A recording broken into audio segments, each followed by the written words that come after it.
嗨，大家好，我是坦平叔。今天是2025年4月21号。这一期咱们继续胡聊胡适、胡指、胡 A 还有胡一静老师今天胡适继续震荡反弹创业板指数领涨，沪指又来了一个阳线，应该是9连阳截至收盘，沪指涨0.45%，深成指涨1.27%，创业板涨1.59%。最主要的是沪深两市全天成交额1.04万亿，就是说连续2天万亿以下，现在又回到了1万亿以上，成交量比上一个交易日放量1267亿。个股呢涨多跌少4300只个股上涨。这个金融股还有银行股已经被拉冒烟了也就是说早就创了新高。从盘面看市场热点轮动非常快速，机器人概念股有所反弹，大消费股再度活跃，也有专家开始喊话有专家向这个金融消费者呼吁说每一次剧烈博弈都是中国核心资产倒车接人的重要机会。这个专家就是上海首席经济学家、金融发展中心副主任、中国首席经济学家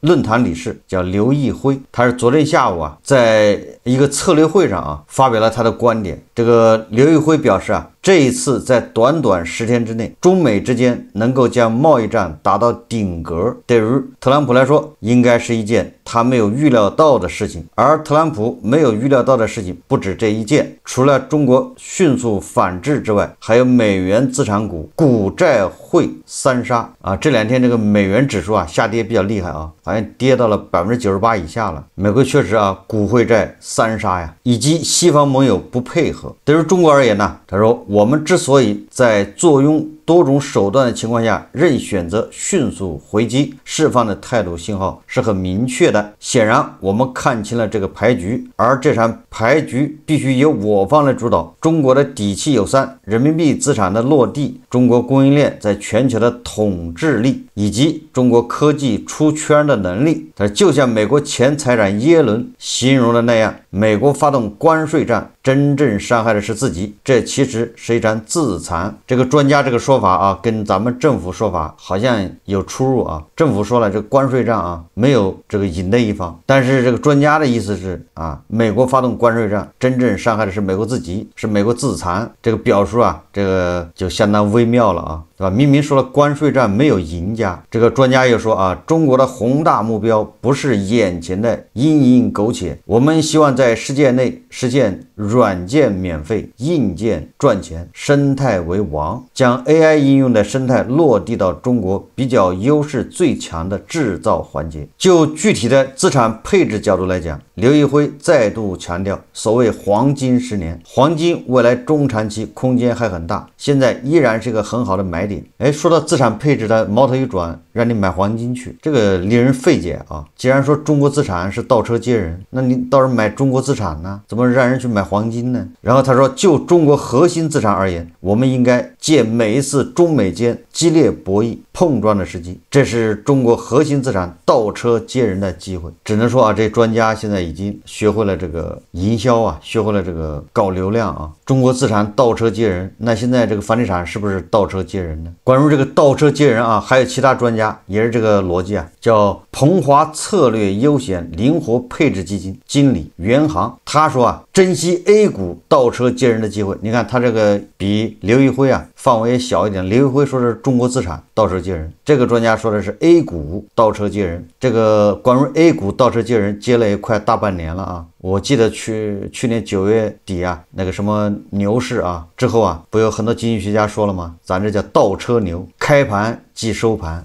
现在专家依然坚持 A 股现在是倒车接人，这给人感觉 A 股不把你接上，它就是不走。专家说1年以后微博上的热搜是变化莫测的，但1年后的太阳依然是东升西落的。100年后1000年后还是如此。鹏华策略优险灵活配置基金经理袁航在披露2025年1季报中认为，现实世界中既有变化也有不变，投资世界中也是既有变化也有不变。变化的是日新月异的信息科技技术，不变的是人们对于效率的追求，对于健康的追求，对于舒适的追求等。相信在投资世界中，正确把握变或者不变，都可以在长期内获得丰厚回报。截至目前，原行当前所管该基金产品核心重仓股主要指向两类：白酒、食品饮料与家电。这部分资产占比在仓位中约 59%， 余下仓位则大多指向银行股，持有的银行与其他金融股票占仓位 33%， 也是1/3啊，买了银行股，这不就搭了这个国家队的便车吗？2/3是买的白酒、食品饮料，大消费。大家还记得吧？前不久啊，这个上市30多年的东方集团呢，被证监会处罚，连续3年财务造假啊，现在要退市。我在网上看到一个视频啊，人家把这个东方集团财务造假呀，要逐一进行分析，揭示了啊东方集团它这个造假，比如大股东占用啊，对吧？这虚增利润呢，非常详细，大家看视频啊。东方集团曾是东北民营企业的标杆，其创始人张宏伟更是以东北首富之名叱咤资本市场。然而2025年3月，随着证监会一纸行政处罚事先告知书的披露，这家上市31年的企业被爆出2020年至2023年累计虚增营收 161.3 亿元，造假规模跻身 A 股史上前列。与此同时，公司股价已连续10个交易日低于1元，提前锁定面值退市。这场财务造假案的背后是资本运作失控、内控失效、审计失职的连锁反应，值得深入剖析。一、造假手法。虚构贸易空赚161亿，东方集团的财务造假手段并不复杂，但规模惊人。其核心方式是虚构农产品贸易业务链，通过融资性贸易和空赚循环贸易虚增营收和利润。具体表现为虚构上下游交易。东方集团通过关联公司如龙裕粮油、大梁粮运、大联合益进行虚假购销，制造大豆、玉米采购到加工再到销售的业务闭环，但实际上并无真实货物流动。例如2021年财报中，龙裕粮油原本位列第一大客户，销售额 10.35 亿元，但更正后年报中，原第一大客户龙裕粮油从前5名名单神秘消失，堪比会计版的大变活人。某年审会计师坦言，若不是资金链断裂引发连锁反应，这套精密设计的财务迷宫或许还能继续运转。利用财务公司资金中转，更绝的是，他们还专门设立了东方财务公司作为造假准备的专用蓄水池。2021到2023年，公司在这个自家银行的存款占货币资金比例高达 61.33%、50.46% 和 73.39%， 这些资金被用于虚构交易的资金循环。这种明目张胆的操作，不禁让人想起那句名言：当潮水退去，才知道谁在裸泳。调节利润与负债，通过虚增收入，东方集团掩盖了连续亏损的真相。2021至2023年，公司实际累计亏损超42亿元，但财报中通过虚假交易美化业绩，甚至将资产负债率从真实的 82% 修饰为 55%。这种造假手法并不新鲜，但东方集团的规模之大，持续时间之长，4年未被发现，暴露了公司治理和外部监督的严重漏洞。二、造假动因。地产滑铁卢与资本断流，东方集团的财务造假并非偶然，而是源于战略失误与资金链危机的双重压力。地产豪赌堪称命运转折点。2015年，张宏伟挥斥巨资66亿元投向房地产，试图复制资本市场的成功神话。但现实给了这位资本老手当头棒喝，调控政策的收紧让地产业务沦为资金黑洞，子公司资产负债率飙至 121%， 连续亏损吞噬着上市公司利润。更具破坏性的是金融杠杆的反噬效应，公司及子公司在民生银行的贷款余额高达 51.52 亿元，其中 23.35 亿元已逾期，招商银行、浦发银行等也纷纷追偿。值得关注的是，这种短债长投的典型错误在民营企业中屡见不鲜，就像走钢丝者手中的平衡杆，稍有不慎就会坠入深渊。为维持股价和融资能力，东方集团选择造假续命，主业空心化，失去挣钱能力。尽管公司主营现代农业，但农产品加工业务毛利率极低，2021至2023年分别为 1.72%、负 0.41%、1.01%， 缺乏核心竞争力。在实业难以支撑的情况下，张宏伟转向资本运作，最终陷入越亏越造假，越造假越难回头的恶性循环。三、监管与审计的三重失灵。东方集团的造假案之所以能持续4年，暴露了资本市场监督体系的3大问题：内控完全失效，东方集团被实控人视为私有工具，在实控人张宏伟的强势控制下，公司内审风控形同虚设，导致治理机制失灵，审计机构严重失职。大华会计师事务所连续3年2020到2022对东方集团财报出具标准无保留意见，直到2023年才出具保留意见。这种审计放水让造假长期隐匿，堪称黑色幽默。监管手段之后，证监会在2024年6月才立案调查，而此前东方集团已通过会计差错更正修饰财报，但未引起足够警觉。面对日益复杂的造假手段，传统监管方式显得力不从心。四、启示与反思。如何避免下一个东方系崩塌？东方集团的案例并非孤立，从德隆系到明天系，民营资本系的兴衰往往遵循相似路径：草莽崛起、杠杆扩张、多元化失控、财务造假、监管整肃、崩塌退市。要避免类似悲剧，需从以下方面改进：强化实控人责任，证监会拟对张宏伟处以1000万元顶格罚款，并可能追究刑责，最高10年有期徒刑。未来应进一步加大个人追责力度，杜绝掏空上市公司行为。压实中介机构责任，大华所近年来屡次因审计失职被罚，此次事件后可能面临行政处罚、民事赔偿甚至吊销资格的风险。应建立黑名单制度，对失职会计师事务所实施市场禁入，完善资金监管。东方财务公司的16.4亿元存款失踪暴露了关联方资金占用的漏洞，未来应强制上市公司披露财务公司资金流向，防止大股东挪用。构建大数据监测系统，面对日益隐蔽的造假手段，需构建大数据监测系统，通过 AI 算法识别异常关联交易，运用区块链技术固化交易轨迹，让财务舞弊无所遁形。要用科技手段擦亮监管的火眼金睛。投资者索赔机制，律师指出，2020年4月30日至2024年6月18日期间买入东方集团股票的投资者可索赔，应加快集体诉讼落地，提高造假成本。结语：东方集团的崩塌是资本狂热与治理失败的典型案例。当企业沉迷于资本魔术而忽视实业根基，当审计与监管未能守住底线，最终买单的永远是中小投资者。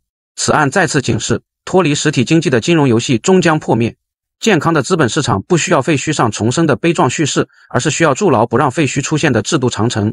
唯有如此，才能避免下一个东方系的悲剧重演。这实际上是一个资本游戏的崩塌与警示啊！这个视频所揭露的东方集团财务造假触目惊心啊！问题是胡适有多少这样的上市公司呢？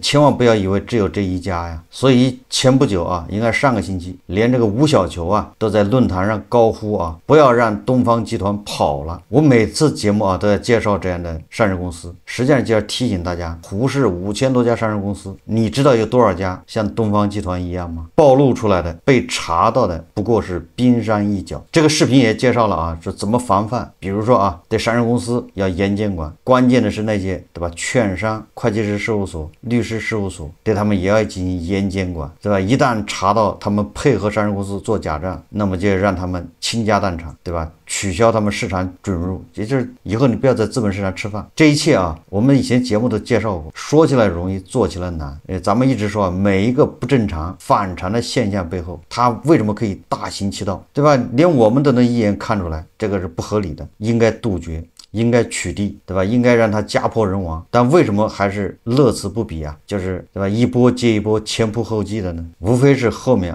都有神仙了，前面被抛出来的、被抓住的、被处罚的，不过是一些白手套，对吧？手套脏了可以换一个。我们再看看来这个旅游行业的上市公司，大家很难想象就是有些公司把那地方一圈，然后卖门票，把大好河山把本来属于大头的这个大好河山，把它围起来收门票，就这个居然还能干成亏损越红火的越亏损。你比如说吧，这个应该有个叫曲江文旅的吧，也就是这个西安最火的一些大唐不夜城什么那些著名的这一到节假日就是人头攒动的那个景点，人都走不开的那种景点他们也隶属一家上市公司，应该叫曲江文旅。大家自己可以翻一翻曲江文旅的财报，显示也是赚了吆喝不赚钱，人非常多，但是上市公司利润好像都是赔钱的。前2天咱们介绍那个张家界连续3年亏损，张家界对吧，那个大好风光，后来有网友发现原来张家界这个上市公司不含张家界，你说这叫什么事？这2天又一个叫桂林旅游，桂林大家知道吧，叫桂林山水甲天下，这个上市公司叫桂林旅游000978，也是一家老上市公司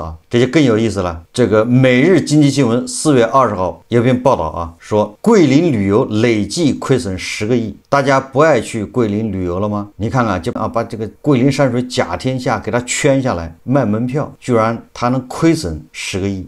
4月11日，桂林旅游公司公布2024年年报，其财务数据显示，公司去年经营状况不太乐观，2024年桂林旅游营业收入约4.32亿元，同比减少7.6%，规模净亏损2.04亿元，同比减少1831%，转盈为亏，扣除非经常性损益后的规模净亏损2亿元，同比减少2625%，同样转盈为亏。关键啊，这并非桂林旅游公司首次面临亏损。从近几年财报来看，桂林旅游公司自2020年以来累计亏损近10亿元，其中2020年到2022年连续3年亏损，2023年短暂盈利后，2024年再度陷入亏损啊！这个大家如果经常看股市的、看上市公司的，应该懂为什么2020年到2022年连续3年亏损，好，第4年就是2023年它就盈利了，然后2024年对吧？这是叫第5年了，它又亏损。为什么中间来个回光返照诈尸呢？没有办法，因为你连续3年亏损，如果第4年得不到这个改善啊，就不能盈利的话，你就退市了。所以第4年它是想尽一切办法，为了保住它的上市地位，它必须盈利，不择手段，各种手段都要用上，让它盈利。好，第4年这样一盈利，它的风险就过去了，这个对吧？退市风险解除。第5年再亏损不要紧，再连续3年亏损，在第4年又盈利。你看啊，这就是我们资本市场管理制度，叫上有政策，下有对策。你不是连续3年亏损，第4年亏损就退市吗？那我第4年死活不亏损，那怎么做到不亏损呢？财务造假。当然我不是说桂林旅游财务造假啊，就是说大家都会想象得到，他为了保住他的上市地位，实际上他是一直在亏损，他怎么能做到不亏损呢？不只能是报表上做文章吗？每日经济新闻说啊，说近年来桂林市旅游业口碑呈现2极分化态势，一方面众多游客对桂林的自然风光赞誉有加，但另一方面强制消费宰客现象、景区过度商业化、配套服务不完善、低价游乱象等负面问题时有发生，严重损害了桂林旅游的品牌形象与市场口碑啊！这个是由中国新闻周刊报道啊。也就是说服务这么差，给你一个金饭碗，你照样能饿死。像这种旅游上市公司不就相当于靠天吃饭吗？给了你一个金饭碗，对不对？你把那地方圈起来收门票，然后消费者到了那儿，游客到那儿就开始花钱，各种花钱。你坐索道、缆车花钱，对吧？自己开车到那儿要坐景区的车又要花钱，各种钱。就这样把地方圈起来，让你来花钱，他都能亏损。而且不是一个旅游上市公司亏损，就旅游类的上市公司好像都在亏损，这是为什么？这是个大问题啊！桂林旅游公司披露了游客接待数据呈现下降趋势。2024年，公司总共接待游客568万人次，其中桂林旅游公司旗下的景区，它有几个景区呢？包括两江四湖、银子岩、霍州温泉、龙胜温泉、丰余岩、资江天门山景区，一共接待游客318万人次，同比下降11.5%。这个桂林旅游公司啊，把这一切啊归咎于一个是受到区域市场竞争加剧，以及桂林遭遇特大洪水等因素影响。公司游客接待量568万人次，同比下降8%。这一年公司的投资收益同比减少2516万元。公司部分子公司啊，在2024年12月31日计提了信用减值损失和资产减值损失，加起来一共1.5亿。就是这样的企业，它也是上市公司，对吧？给你一个金饭碗，你照样要饭，而且是还要不饱。实际上这个道理很简单啊，就像比如说什么中石化一样，为什么它亏损呢？不赚钱呢？实际上就是垄断。但凡咱们的所有这个好的旅游资源啊，大好河山，那是国资委的，肯定是垄断。然后你把这个交给他们运营，那就是赔钱，因为它里面对吧，跑冒滴漏，七大姑八大姨安排。也就是说啊，表面上看它是公众公司，高度市场化，那这都是上市公司了嘛，怎么还不是市场化呢？实际上它是就是还没有达到市场化，没有充分竞争。当然了，旅游类的公司啊，也有不赔钱的，就是目前暂时还赚钱的，比如说这个宋城演艺啊、丽江股份、九华旅游。我们一说到经济复苏，对吧？一说到这个消费啊增长，内需旺盛，不约而同的就会去说这个旅游，对吧？这全国啊，这个黄金周节假日出行人数增长了多少？高铁票买不到，各个景区啊都在排队，长队啊，人山人海，人头攒动。但是啊，经不起你细看，你把这些上市公司扒开来一看，个个赔钱，谁能给解释一下，对吧？这些上市公司又叫苦说我这个总人数还下降了，但是媒体可不是这么报道的，媒体庆每次国庆节对吧，五一什么小长假，那都各个景区是打架呀，人都对吧，什么人数翻了几倍，所以这个也显示啊，咱们这个媒体啊，各种造假，各种浮夸。最后一交成绩单，发现啊，原来啊不是这么回事，表面风光啊，叫金玉其表，败絮其中。问题出在哪儿呢？最后我们再看看啊，胡锦老师今天发了个微博啊，又在指导咱们当局啊，对斯里兰卡啊要加大这个压力，要极限施压。要给这个斯里兰卡呀这个脖子上的绳索啊进一步勒紧，向斯里兰卡当局传递清晰的信号，帮着美国对华摊牌，意味着置他们自己于死地。这个我想啊，这胡锦老师在斯里兰卡问题上画红线啊，他是非常出名的，画了很多红线了。这也不在乎他要多画一道红线啊。胡锦老师最后他说啊，这是大博弈，让我们拿出气魄和勇气来，把我们的优质实力和战略潜力都充分使用出来，把美方对华战略野心最终打成一地鸡毛。怎么说呢？胡锦老师这个决心啊，值得肯定啊。也就是说，在宣示这种决心的时候，如果附带的啊，把这个退休金啊后面去掉个零，那这个才能更彰显出他的决心，对吧？这样他就不站着说话，就不腰疼了。这个胡锦老师表态就像那个，对吧？路人围观的，有两人在打架，他就在那儿煽风点火，打都往死里打，反正跟他没关系，对吧？你打成什么样，他退休金不能少啊。至于你别的人什么失业，对吧？没工作，或者是对吧？去当炮灰，这不重要啊，跟他没关系啊，这个就属于坏，对吧？胡锦老师把他退休金啊，把他变成跟农民一样，对吧？因为他的见识啊，跟农民差不多嘛，所以他退休金也跟农民一样。在这种情况下，再看看是不是还要画红线，还要不择手段。如果这个时候他还是坚持啊，那就说明他立场坚定，经得住考验。好，这期节目啊，我们就聊到这里，感谢大家收看。如果喜欢我的节目，欢迎订阅转发，也可以在下方留言评论，谢谢大家。